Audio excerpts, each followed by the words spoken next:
Everybody here in the mix on a Monday. I want to welcome my darling partner in life. I mean, This is Mark Thompson. I mean,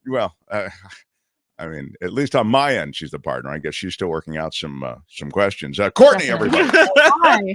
Yeah. Wow, kind of cold. Tell me, Courtney. First of all, I want to thank Tony for helping out with a lot of your visuals and your support. He really he volunteered today. Kind of said, "Oh, I'm around." Nice. Okay. Thanks, Tony. Yeah. Thanks, Tony. Yeah, thank you. We love our Tony. And now, Courtney, I wonder if you could take us through. First of all, can I just ask you what you think of this Murdoch? This Murdoch trial has gone to the jury. Well, I believe the defense is resting today. Okay, so it hasn't gone to the jury, or it hasn't gone to the jury. It's day 25.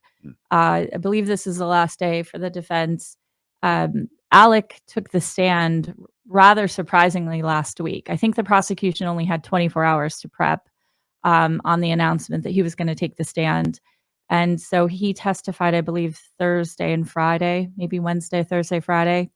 And it's just fascinating. I mean, he's blaming a drug habit for lying to the police and stealing money from the firm and his clients. Well, it's a wild idea, but it just might work. I mean, it might work. I know you're not here to talk about this case this week. We did it last week, but I mean, what is the guy supposed to say? I mean, I think he's guilty. I mean, based on what I've heard from you guys, but I mean, you got to say something, and you know what he's not going to say, which is, "You got me." You know what? I mean, so he hangs it on the hook of being a drug addict. Really, is that right? I mean, it's interesting because in his testimony on Thursday, he said, "My partners didn't know about an addiction," which to me says, yeah, they knew I was taking drugs and I had a problem, right? But he's not expressly saying maybe that they knew that he was stealing millions of dollars to pay for, I think it was like 60 pills a day of Oxycontin he was taking. Yeah. Wow. So his defense, I believe, rests today. And then the prosecution will bring up rebuttal witnesses. All right. So what do you have for us today? What are you featuring in today's murder mystery? Today I'm talking about the Boston Strangler. So there is a podcast that launches on March 1st. It's a collaboration between 20th Century Studios, which is now owned by Disney, formerly of Fox, and ABC News, covering the Boston Strangler. And then there is a film that's coming out from 20th Century Studios. It'll be on Hulu March 17th. Now, the Boston Strangler, that took place in Boston? Exactly. And people were strangled. Yeah. Yeah. That's all I know. Thank you. Very literal interpretation of the crimes. Right. It's I'm new to the investigative unit. But, yeah. Although there is a book called The Boston Stranglers. Oh, that it could have been more than one. They thought that there was more than one, and even some copycats. Well, take us through it, Courtney. Yeah. Please. So the Boston Strangler was given this name on the murder of 13 women in Boston, Massachusetts, in the area during the early 1960s. Yeah, you're seeing them there now. These are the women. Yeah. Were they of a certain age or a certain profile, or? Yes. No. Kind of. What? That's a very direct answer. The first 6 women who were murdered between 1962, they were all murdered in 1962, the first 6. They were between the ages of 56 and 85. And so, all of them too, Mark, most of them wearing housecoats or murdered by strangling with the sort of the belts or the tether of the housecoat. Does it happened in their own homes? Yes. So the murderer would somehow get into the house. Now, he was either talking his way into the house or he was coming back, picking the locks, and then going into the home. But there was never forced entry that was found in any of the victims' homes. So he would go in. There was some sort of sexual assault. I won't get into any details, but there was some kind of sexual assault. And then they were strangled. And most of them had this sort of this is a weird word to use, but like large garish bows that he would do, sort of this over exaggeration of a bow around the ligature, around the neck. And the ligature was done with the house coats, as I mentioned, or stockings. And so this was sort of his signature of the various crimes that he was committing. Yeah. And this was in the 50s, you said? 1960s, 1962. Oh. But the person who was ultimately found to be responsible for one of the victims, he was actually committing crimes all through the 50s. He was a lifelong criminal. He had been committing crimes since he was 12 years old. This is the first victim. Okay. Yeah, this is the first victim. This is where she lived. She was strangled with a belt from her bathrobe. And then this was the first victim found on June 14th, 1962. And sad. He goes and he's killing women every couple of weeks to every couple of months. And then in 1962, in December, he kills his first woman named Sophie Clark, who's 20. And he raped Sophie Clark. So he hadn't raped the first 6 women, but he raped Sophie Clark. Yeah. This is not Sophie Clark. This is Anna. This is Anna. But anyway, yeah. I'll just mention also Patricia Bissett. She's the 8th victim. She was actually having an affair with her boss. And her boss went to pick her up in the morning to go to work. She never answered the door. He goes to work. She never shows up. He drives back to her apartment, gets the the landlord to let him into the apartment. And as he's opening the door to the apartment, he says to the landlord, "She's dead. She's strangled with a nylon around her neck." But when they went in, she had the covers pulled all the way up to her chin, so you couldn't see the ligature. Oh, how would he know that? He may have killed her. She was also the boss may have killed the her. boss may have killed her as a copycat, and she was also 1 month pregnant with his child. Oh, he was married with kids. Yes. Yeah. So there could have been copycats along the way. This is one demonstration of that. Grim, man. That's grim. Really, what do they really say? Like women that are pregnant are killed more often as well? I don't know if you've heard that statistic. Yeah. Yeah, no, and he had looked into not having the child as well. Yeah. He'd looked into it. Yeah. He had looked into other solutions, and then I suppose. But what was interesting is most of the women were posed in a way where you would see them and it was fairly grotesque. Well, if most of the women were between 50 and what did you say? Between 50 and they're between like 50 and 85. Yeah. I mean, they're not really of childbearing age, typically, right? So that would feel like a copycat crime, a copycat. Yeah, it does. Sounds like a mom complex or something, Yes. No, it's true. It's true. Yeah. He definitely he was married. The ultimate person that they're saying was a Boston Strangler. But he definitely had some. He was, sexually frustrated. You think he had some issues there, Courtney? Yeah. Yeah. Wow. I'll mention quickly Beverly Simmons. I believe she was the 10th victim. He tried to strangle her, and because she sang in the choir and she was a singer, her throat, her vocal cords were too strong. Oh my God. So he ends up, stabbing her to death, and she's the first victim. This is why I don't watch this stuff or listen to this stuff. It's just so sad. It is. All right, get me to the investigation, please. Okay. So, I think I have a photo. If you go down, Tony, the last woman that was killed is Mary Sullivan, and she's important because they match the suspect to fluid that's left on her body in 2013, and ultimately they determined that he did kill her, the man who had confessed to the crimes, and that man is Albert DeSalvo. Wow. And so Albert DeSalvo. Albert, thank you. No, not that's not nice.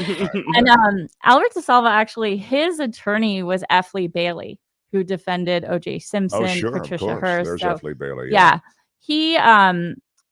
He confesses to someone in prison, and then that person talks to the attorney, F. Lee Bailey, and so ultimately Albert DeSalvo confesses to F. Lee Bailey. If you go to the next slide, Tony, based on that, the police published this photo of Albert DeSalvo. Albert, thank you. Mm-hmm. And hundreds of women come forward to say that he sexually assaulted them. Wow. 300 incidents of sexual assault that attributed to this man, in addition to the fact that he confessed to being the Boston Strangler. He had a wife and kids. He had a wife and kids. Yes. And he's wow. Yep. And so he goes to jail. This picture, this is the police officer, I guess, standing next to the picture of Albert DeSalvo. Yeah. Yes. Wow. It's an example. It is the picture that was published. It's a photograph of the picture that was published, right, where all the women came forward. He never left any physical evidence. So they actually had no evidence of tying him to the crimes, but he did recall details that weren't public, that only the police knew. Sorry, how did they find him, or how did they catch him? They caught him. If you go down, there was a store that they caught him in, and they were following him and caught him there. At Simon's Shoes? Yes, he was captured there. And so they were following him, though, Courtney. Why? Because they suspected him. Why?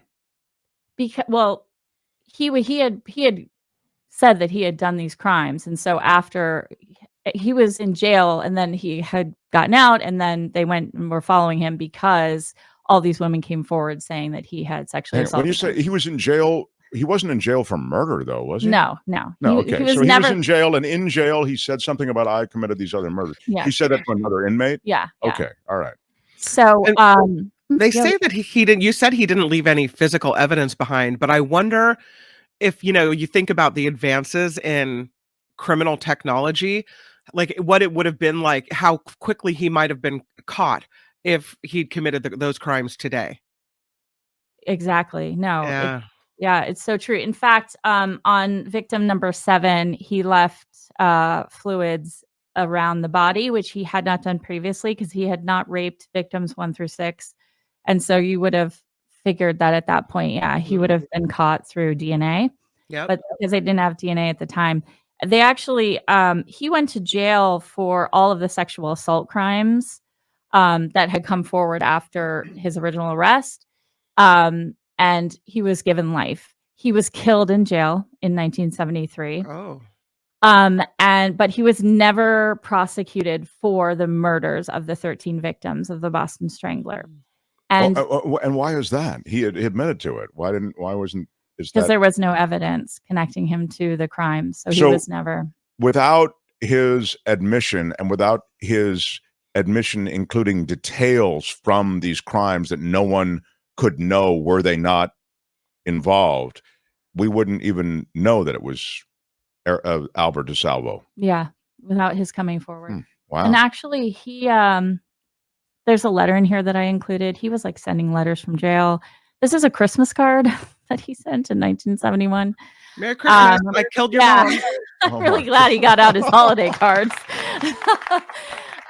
He has these weird drawings where he's writing to kids, and has happy faces, and it's just very, very strange and wow, totally demented man. But in one of the cards that he was sending in 1973, 1972, he talks about how he was going to drop a bomb, and a lot of people thought he was going to take back the confession that he had done, that had been a forced confession.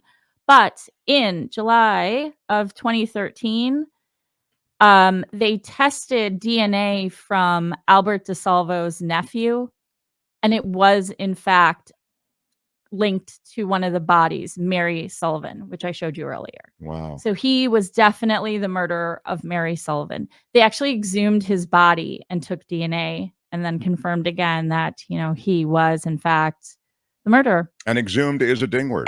So, wow. So in the end, they got him, but it took a while, huh? I mean, in the end, yeah, they proved that at a minimum he killed Mary Sullivan. But he knew things even that the witnesses got incorrect. Like one of the witnesses who was sexually assaulted said, and there was a brown chair in the room, and it was actually blue. And he had said blue when he was talking about some of these incidences. So, yeah, it's so sad. You see these women's faces, and I mean, he was a really tortured kid. His dad would bring prostitutes home, kick his mom out of the bedroom, and have women there. And his dad taught him how to steal and criminal activity even from a young age. So he really was a very tortured young soul, and obviously went on to do some horrific crimes. Twisted level. Yeah. Wow. Courtney, very well done. Thanks. Thank you. It's a kind of a grim process reviewing these.